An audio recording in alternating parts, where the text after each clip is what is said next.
Le Dhammapada, la sagesse du Bouddha.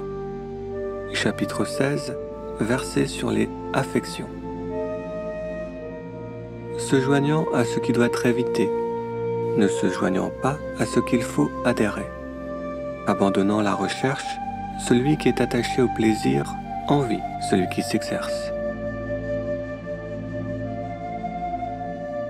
Ne vous associez pas avec ceux qui vous sont chers. Ne vous associez pas avec ceux qui ne vous sont pas chers. Ne pas voir ceux qui vous sont chers est aussi douloureux que de voir ceux qui ne vous sont pas chers. Ne tenez donc rien pour cher, car la séparation avec ceux qui vous sont chers est douloureuse. Les liens n'existent pas pour celui à qui rien n'est cher ou non cher.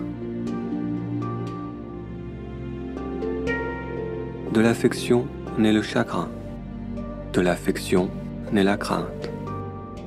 Pour celui qui est complètement libre d'affection, il n'y a pas de chagrin. Alors, de quoi vous inquiétez-vous? De l'amour naît le chagrin, de l'amour naît la crainte. Pour celui qui est complètement libre d'amour, il n'y a pas de chagrin. Alors, de quoi vous inquiétez-vous?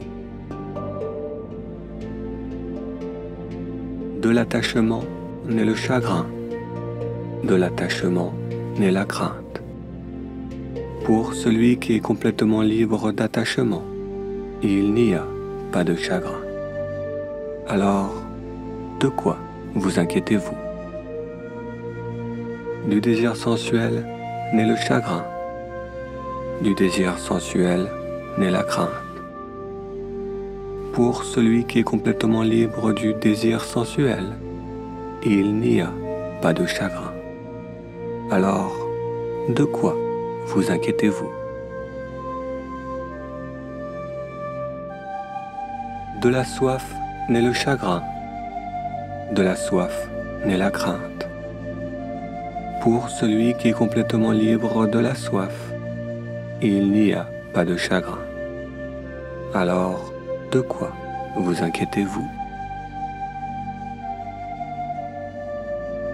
Celui qui est parfait en éthique et en connaissance transcendante, qui est établi dans le Dhamma, qui a compris les 4 nobles vérités et qui remplit ses propres devoirs.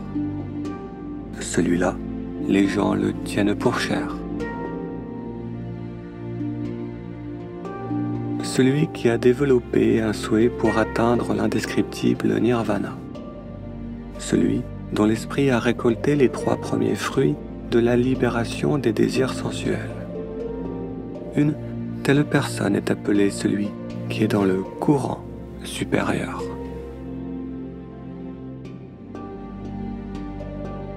Cet homme qui est absent de son foyer depuis longtemps, qui revient de loin en bonne santé.